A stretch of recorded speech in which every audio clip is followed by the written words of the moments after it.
وَإِن كَانَ كَبُرَ عَلَيْكَ إِعْرَاضُهُمْ فَإِنِ اسْتَطَعْتَ أَن تَبْتَغِيَ نَفَقًا فِي الْأَرْضِ أَوْ سُلَّمًا فِي السَّمَاءِ فَتَأْتِيَهُم بِآيَةٍ وَلَوْ شَاءَ اللَّهُ لَجَمَعَهُمْ عَلَى الْهُدَى فَلَا تَكُونَنَّ مِنَ الْجَاهِلِينَ وَإِن كَانَ كَبُرَ عَلَيْكَ إِعْرَاضُهُمْ، ان کانا واو کا مطلب اور، ان کا مطلب اگر، کانا اگر ہے، کبرا تم پر بھاری ہے، علیک آپ پر، اعراضہم ان کا اعراض برتنا، ان کی بے رخی کرنا اگرچہ آپ کو تکلیف دیتا ہے، آپ کے اوپر وہ مشکل پیدا کرتا ہے، فَإِنِ اسْتَطَعْتَ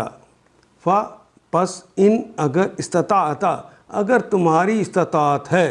پس اگر تمہاری استطاعت ہے، یہ کلمہ دائیوں کے لیے آخری ٹوٹکے کے طور پر اللہ تعالیٰ استعمال کرنے کے لیے دے رہے ہیں۔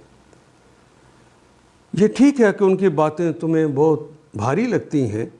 لیکن ان کا اعراض برتنا ہو، وہ تمہاری بات نہیں مانتے۔ فَإِنِ اسْتَطَعْتَ تو اے رسول اگر تمہاری استطاعت ہے، ان تبتغی نفقاً، ان کے تبتغی کہ تو چاہے، ابغا یبغی تبغی، اگر تو چاہتا ہے نفقاً تو کوئی سرنگ کھود لے، فی الارض زمین میں، او یا سلمن یا کوئی سیڑھی بنا لے، فی السماء آسمانوں پہ لگانے کے لیے کوئی سیڑھی بنا لے، فَتَأْتِيَهُمْ بِآیَةٍ پس تَأْتِيَهُمْ ان کے پاس آئے گی، بِآیَةٍ کوئی آیت، وَلَوْ شَاءَ اللَّهُ اور اگر شاء چاہا اللہ نے، لا جمعہم، لام یقیناً کے لیے آگے تاکید کا کلمہ ہے، جمعہم اللہ جمع کرے گا انہیں، علی الہدا ہدایت پر، فلا تکونن من الجاہلین پس لا نہیں، تکونن، تکون کا مطلب ہونا، تم ہو، اور نون ایک سکیلا آ گیا، یقیناً یقیناً نہ ہونا، من الجاہلین نادان مت بنو۔ ان کان کبر علیک تاہم اگر ان لوگوں کی بے رخی تم سے برداشت نہیں ہوتی،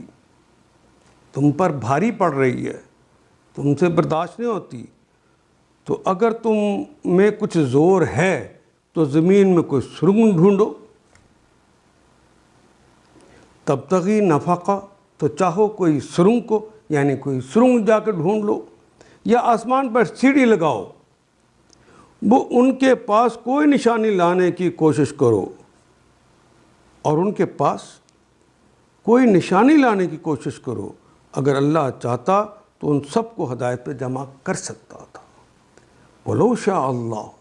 اگر اللہ چاہتا، لَجَمَعَهُمْ تو انہیں جمع کر دیتا، علی الہدا ہدایت پر۔ آپ چاہیں کہ زمین سے اندر سے سرنگ نکال کر کوئی نشانی لے آئیں، آسمان پر سیڑھی لگا کر کوئی نشانی لے آئیں، تو یہ آپ کی بات نہیں مانیں گے۔ ہاں اگر ان سب کو ایک جیسا ہم نے نیک ہی کرنا ہوتا، اپنی اطاعت پہ مجبور کرنا ہوتا تو ہم کر سکتے تھے، وَلَوْ شَاءَ اللہ چاہتے تَلَا جَمَعَهُمْ تو یقیناً ہم جمع کر لیتے، علی الہدا ہدایت پر، وَلَا تَكُونَنَّ مِنَ الْجَاهِلِينَ کہ یہ لوگ اس مومن نہیں ہو رہے، تو یہ تمہارا کام نہیں، تمہارا کام ابلاغ ہے، دائی کو ابلاغ ہی کرنا ہے،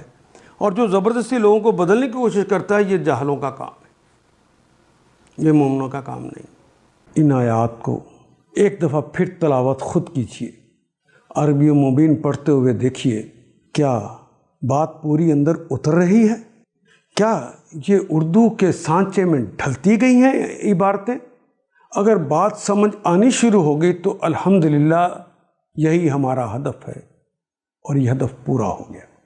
اللہ میرا اور آپ کا حامی و ناصر. الف لام